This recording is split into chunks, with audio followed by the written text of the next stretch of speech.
As chair of the Sanborn Regional School Board's Excellence and Student Achievement Subcommittee, I find that due to the state of emergency declared by the governor as a result of the COVID-19 pandemic, and in accordance with the governor's emergency order number 12 pursuant to Executive Order 2020-04, this public body is authorized to meet electronically. Please note that there is no physical location to observe and listen contemporaneously to this meeting, which was authorized pursuant to the governor's emergency order.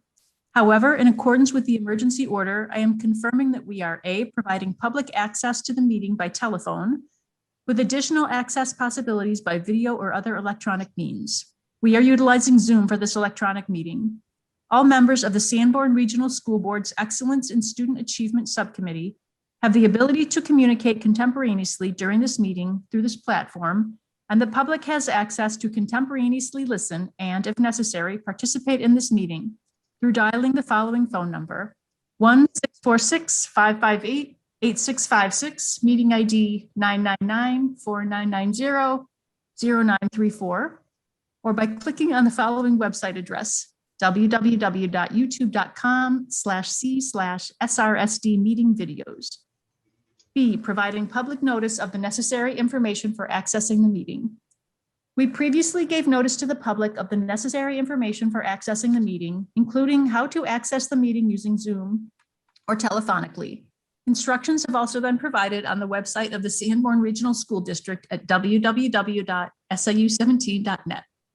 C, providing a mechanism for the public to alert the public body during the meeting if there are problems with access. If anybody has a problem, please call 603-642-8541 or email at helpdesk@siu17.net. D, adjourning the meeting if the public is unable to access the meeting. In the event the public is unable to access the meeting will be adjourned and rescheduled. Please note that all votes that are taken during this meeting shall be done by roll call vote. Let's start the meeting by taking a roll call attendance. When each member states their presence, please also state whether there is anyone in the room with you during this meeting, which was required under the right to know law. I'll start. Tammy Mahoney. I'm alone at the moment in my home. Jamie? Jamie Fitzpatrick. I'm in my home office alone. Okay. Dawn? Dawn Dutton. I am in a room in my home alone for now. Patty? Patty Haynes in my office at the SAU, alone. Tom? Oh, I'm here at my home office alone. And Donna? I'm at Bakey alone right now. Okay, thank you.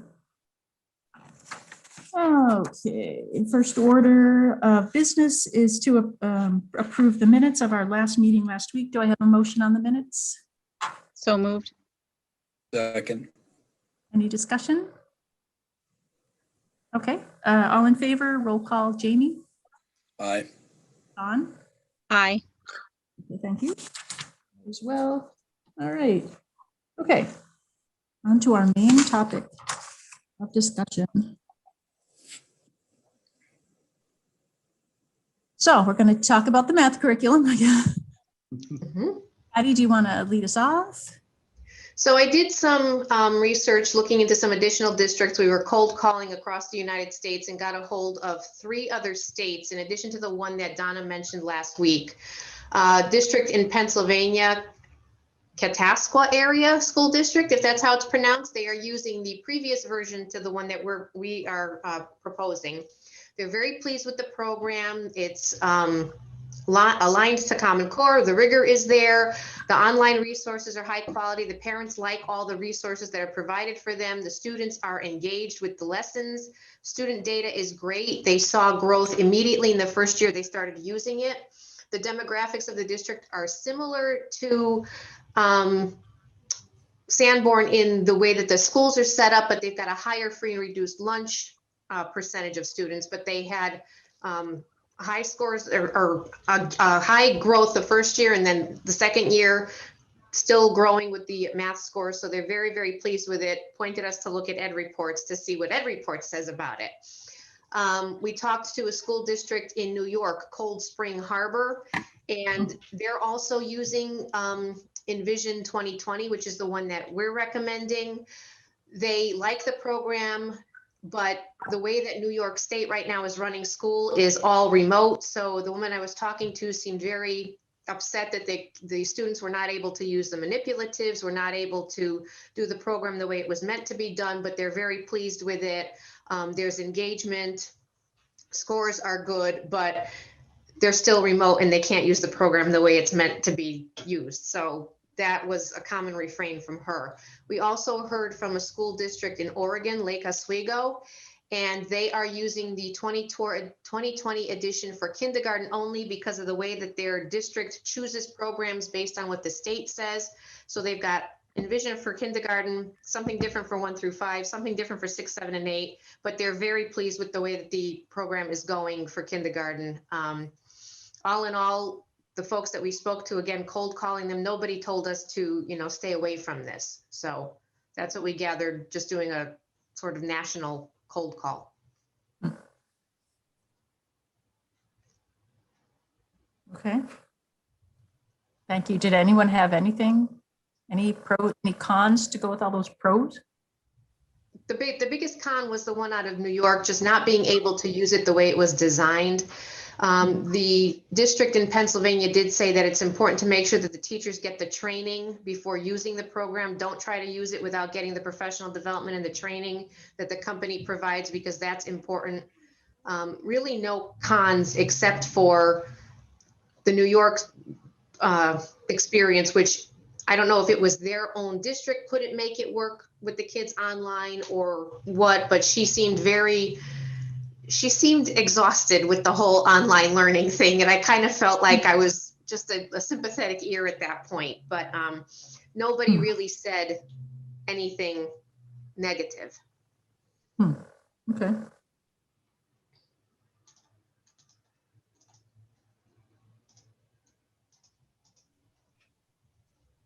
So I know that I had met with Dawn and Jamie and Tammy over the last week. So I'm just wondering, we should probably just open this up for discussion at this point and see what everybody thinks, has to say, what questions you had answered and what you're thinking right now. I think Donna had her hand up at one point. I don't know if you still. Oh, did you? Sorry. I think she was waving at somebody goodbye, weren't you? Oh, okay. We're still, people are leaving the building, so I think my Zoom sign fell down, so I'm sorry. So I'm like, don't come in. Thank you, though. Yes, my hand was up. Okay. Oh, wait, I'm on camera. Okay. So who wants to start with the comments about the materials that they've looked at or discussions they've had? I'd be glad to. Okay. Go ahead. So I'm a bit detail. I need to get into details to understand things. So I spent some time at the SAU office on Friday last, and then I took most of the books home with me for the weekend. And I went through by grade, each individual set of grades with the assessment books, the teacher books. There's 4 books for each grade to go through. So I spent about an hour on each grade just trying to get a better handle as to what this is doing and what it's not doing. Similarities to everyday math, but certainly some very distinct and differences to and improvements from everyday math. So I go through the observations, and then I had follow-up meetings with Tom and Patty and Donna, and I can go to that. My observations were basically there was good information in these different units going all the way through.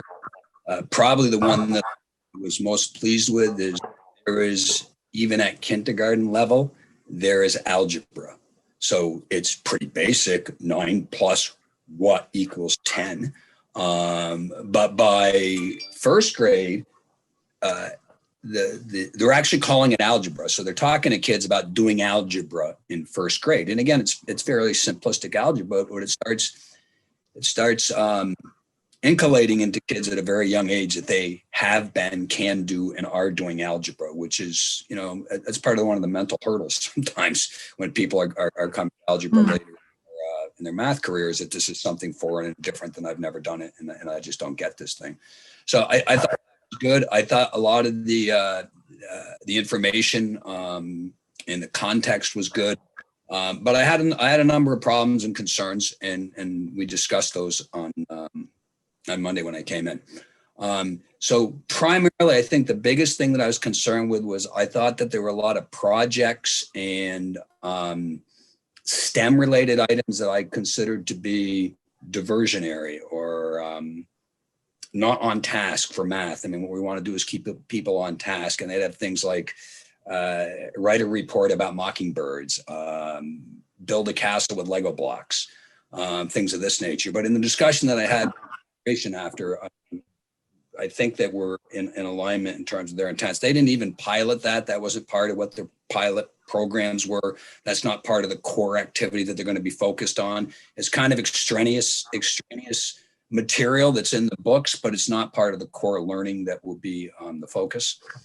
And I was pleased to see that because I was just concerned it's just too easy to lose time on task. And one of the most important things that we have to do to improve our math situation is time on task, in my opinion. There were some theoretical, I guess, differences that I had with what I like to focus on in basic math for the younger kids in multi-digit subtraction and addition is what we called in my day the ones and borrow the ones. Knowledge of the placements of the digit placements and what they mean in the standard algorithm in order to do math and subtraction and addition. So it does get into that a bit in second grade, but focuses on other alternate ways of doing it. And then it really hits it hard in fourth grade. And so I had that discussion with the administration, and they're all of the opinion also that if people in second grade are able to absorb that, then by all means, we would be moving to have them absorb it so they can move on. My concern was we have to have a program whereby those that are excelling can excel without brakes being put on them by the process. Those that are doing well can continue to do well. Those that are struggling, we then bring on board the intervention people to help them be able to get into the normative area that we need to be in. So I think we're all in alignment on that. And I think that this program will allow us to go in that direction. Another area of concern I had was I didn't see, bless you, I didn't see the times, bless you, as much as I wanted in terms of how they're structured in the studying method. But the administration assured me that they are very much all believe in memorization and timetables, and people have to be able to master that, and it's rote, and you have to just do it until you get it. And that's a pretty easy thing to supplement if it's not in the books. And it could have been in some of the books. And you know, there's only one set of volumes for each grade that we had, and there's two sets of volumes for each grade, so that there might be there. But the volume I had was not as prevalent as I would have liked to see. But I think that everybody's in agreement that that's a pretty easy area to manage and to focus on. And everybody agrees that it needs to be focused on. I certainly saw that the sixth grade in the volume one in the sixth grade, which presumably volume one is going to be the first half of the year and volume two is going to be the second half of the year. In volume one in the first half of the year, they're doing some pretty real algebra, not like pretend there's X's and Y's in there, and you know, and they're moving it down the equation, and for being forced to balance on either side of the equal sign. So it was pretty substantial, and it seems much from what I see current sixth grade doing, it seems to be much farther along. So that being the case, then the program should be moving our kids at a much faster rate than we are. And in talking with Donna and Tom and Patty, the intent is absolutely that this will provide for and allow for an eighth grade algebra activity and prepare our students to do that. And from what I saw in the sixth grade first volume, if seventh grade is building on that, they're going to have a solid basis of algebra coming into eighth. And those students that are have a natural aptitude for algebra and for math, I think that this will allow them to really launch even faster and will certainly help their situation going forward. So notwithstanding some of the concerns that I had overall, I think that the program's a good program. I think it beats the daylights out of everyday math. And so I think that it will be a much improvement for the kids. Some of the more process related, we talked about the math. I was the math of the money, of the cost of it. And so the 117,000 is the estimated cost. It's probably going to be lower than that. I was looking to see if we're going to get anything back from the everyday math, because we're paying that today, and that was netted out in the budgetary process. So that amount was deducted beforehand, and the 117 is the full amount. And the expectation is be lower. One wild card is manipulatives. I can do that. Particularly with COVID, and are we going to need some personal sets for the younger kids, et cetera? What's sharing going to be? That there's a lot of detail going to be worked out. There's a lot of activity. And in the end, I think in the discussion, it was, in the end, the teachers are going to be the ones that make the difference. So the comment, Patty, that you just read, that the teachers really need that training, that we should make sure that we provide that.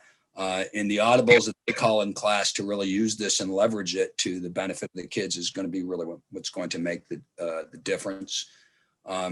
Just some of the process things I did look at, the non-negotiables, to get a better understanding of non-negotiable. A layman terms, reading them could lead one to believe that the non-negotiables prevent students from moving ahead of where the class otherwise would be. Like, this is what your third grade stuff is. You're not allowed to go into fourth grade. That's non-negotiable. You're not allowed to do that.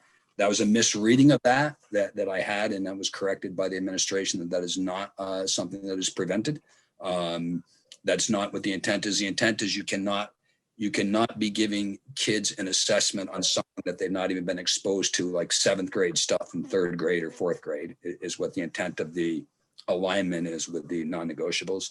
I did go through the ed reports and the IMET, and those are primarily alignments to Common Core to make sure that where Common Core says you must master X by grade 1 and Y by grade 2, that this does go through that.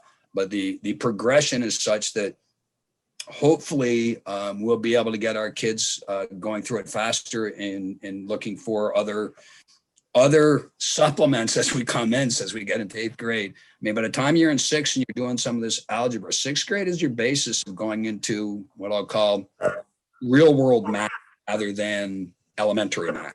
That's your transition grade and getting ready to do some of the higher level stuff. So all in all, I did have some concerns. I think they've been pretty much negated from the discussions I've had with the administration. I think that the program's a good program, and I'll be supporting it. The other thing really quickly, because I forgot to mention this, Timberlane, Hampstead, and Derry are all using Envision, and Timberlane and Hampstead just released something in the news or something about their test scores being really good in the last 2 years or something, and they use Envision for math. So, Tom? You're on mute, Tom. Yeah, I just wanted to ask Patty, is there a 7th and 8th grade component to this program that we could examine, or does it stop in 6th grade, or is that a can of worms that we could discuss? So Donna can speak to that, because she knows, she's been working with this publisher. She knows what's in what bucket. I think it's a can of worms, but we didn't look into it because we were charged with K6, but there is a 7-8 and there is an accelerated 7 that would lead into an 8th grade algebra program. Okay, I'll meet with you tomorrow. Don't even let Jamie go. No, Jamie, no.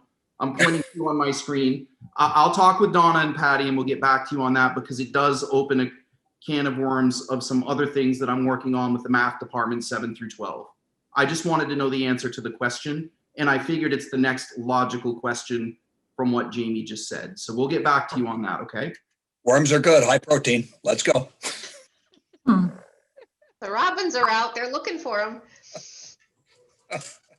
Can we go back to what Patty, Timberlane, Hampstead, and Derry are all using Envision math? Using Envision, yep.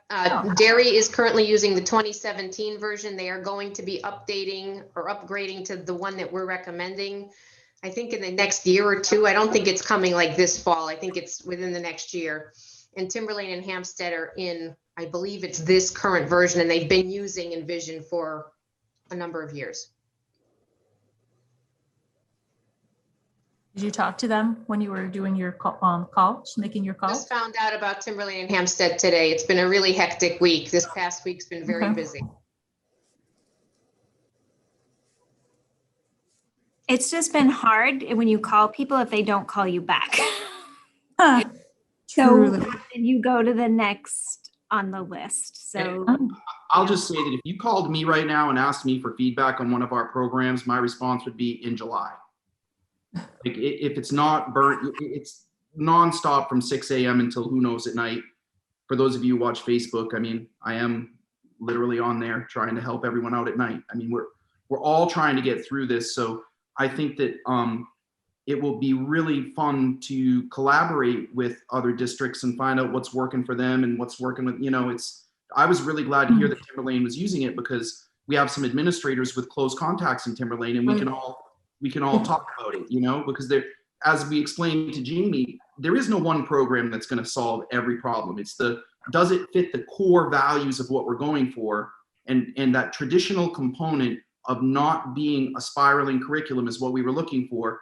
Everyone felt that this was the best fit, but that doesn't mean that we're not going to have some conversations about things that we expect as a district. And I'll just throw out a quick one, and then I'd love to hear what Dawn and Tammy have to say. I'd really like to have us talk about making sure that students memorize their multiplication tables by a certain point, and that's a Sanborn assessment. I don't care if it's in the program. I just want my kids to know their multiplication tables, because it really sets them up for success in other areas. And I'm a really progressive guy in a lot of ways. I want kids to be engaged and excited in school, but sometimes to get to the engagement, you got to do the gritty work. I tell the kids, it's like, if you want to learn how to play a video game really, really well, you can't skip levels 1, 2, and 3 where you're learning the controller.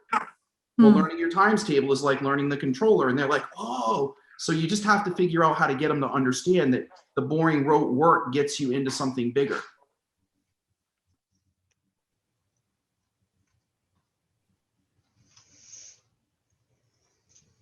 Dawn, do you want to make any comments? Oh, sure. So I went in and I looked through all of the books. I did not go in depth as Jamie, but I did go through every single book in this program. I would flip through, go ahead, read things, flip through, go ahead, read things to get an overall of, all of the books there. And I do have to say, when I compared that, because there was another set of books there as well, just as a, to kind of look at, and I did look at that as well.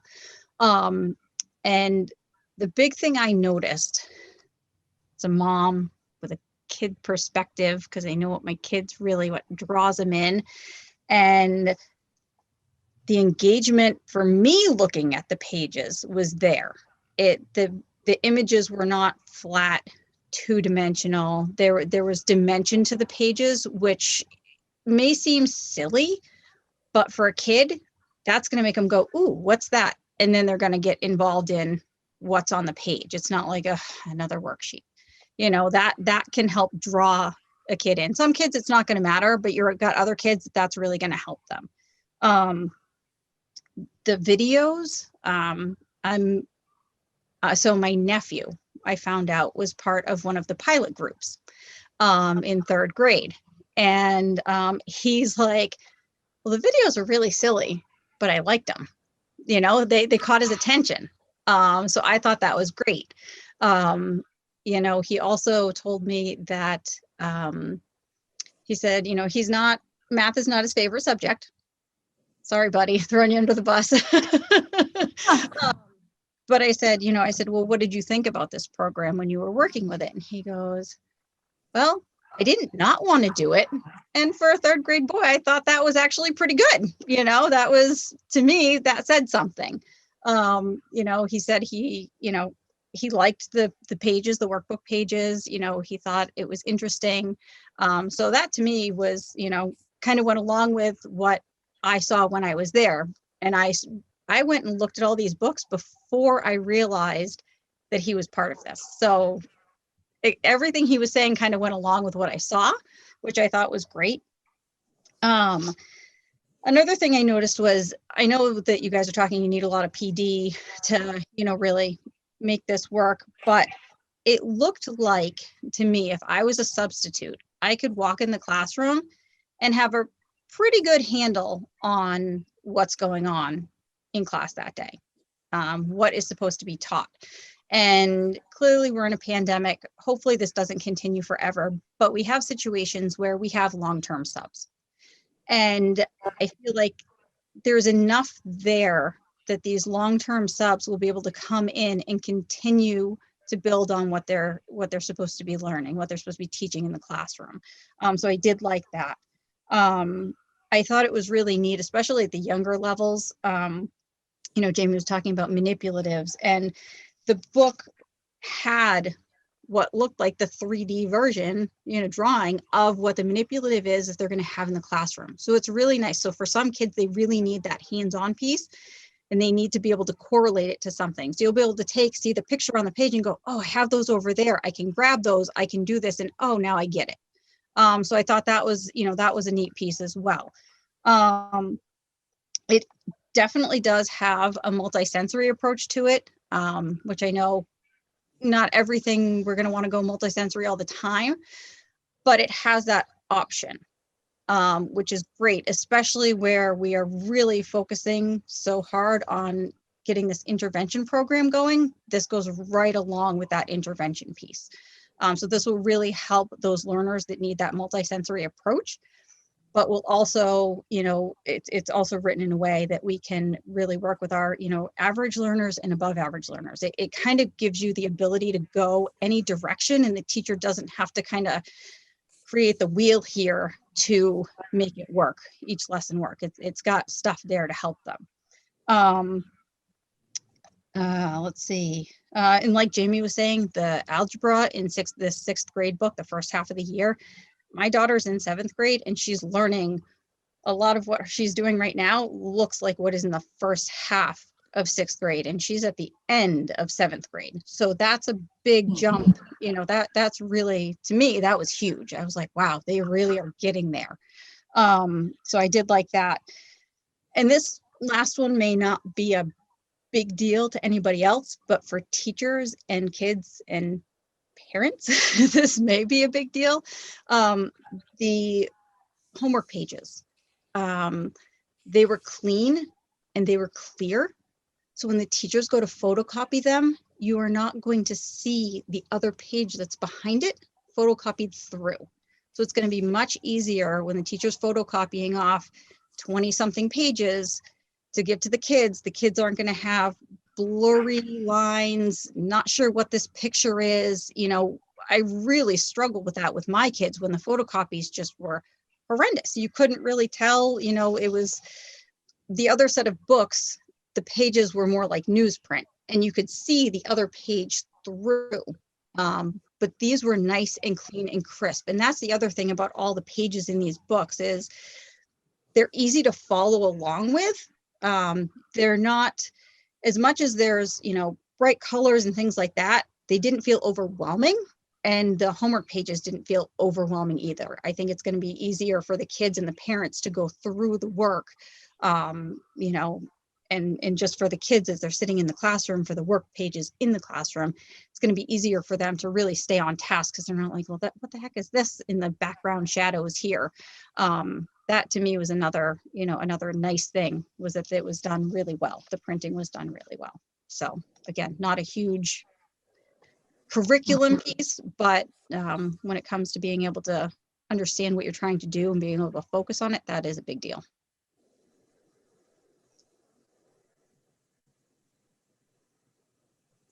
I think that's really, actually, I think that is a really important component.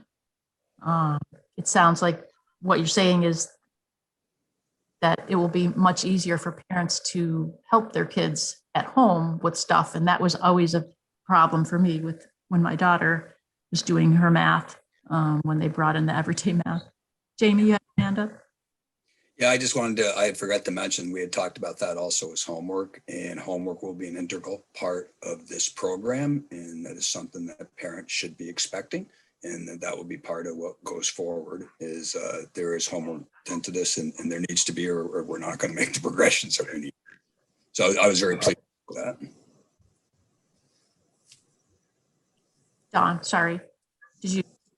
I No, commented I'm on your comment and then I recognized Jamie. I don't, you're going to comment back. So sorry. No, I think from the, notes that I have here and what I can remember, I think that was it. Okay, so I also went over to the SAU last Friday. Jamie was there reviewing the materials. So I spent actually most of my time talking to Patty and Donna. I had a number of questions. I just wanted to go kind of through the process that had been followed to narrow down the options to the two that the materials in the materials that we were reviewing were for Envision Math, and Reveal was the other program, I think. And I was probably more focused on the experience, the testimonials, or the discussions that you guys are going to have or have had with other users and their experience, and any performance assessments that they could give us. It sounds like that's all positive. I haven't heard anything that would make me uncomfortable. As I was mentioning, my experience with everyday math was my daughter coming home with some worksheet where she was supposed to be learning division. I don't remember what grade she was in, probably fourth or fifth, probably fourth. And she was very frustrated. She's supposed to fill out bubbles and make lines. And my husband and I were like, why don't you just divide this way? We're trying to show her how to divide with and she was like, no, I'm not allowed to do it that way. Well, so I'm uncomfortable. I was uncomfortable with that because I want our students to be able to learn in the way that is comfortable for them and not be limited to, whatever the workbook says they're supposed to be, the method that they're supposed to be following. I would like more flexibility, and I'm hoping that this program offers that. And I also, when I was talking to my husband, we looked at that video online that I'm sure you've all seen, where the person's pouring a cup of coffee, or person does old-fashioned math, pours a cup of coffee, and on this side of the screen, the teacher's going through this whole big how to divide or how to I think it was how to multiply two-digit numbers, and just I don't want that. So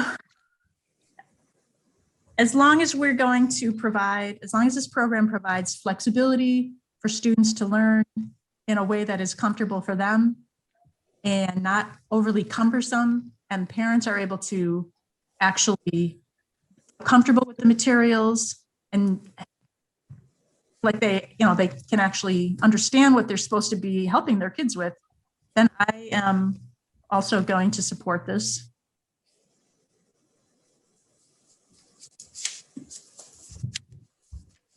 Sounds good. Sounds like it's something that we can move forward then, which would be really great because we spent quite a bit of time, and I know that the teachers are waiting to hear what's happening. So I don't know what the next step would be if there's a vote, Tammy, or how we would proceed with this.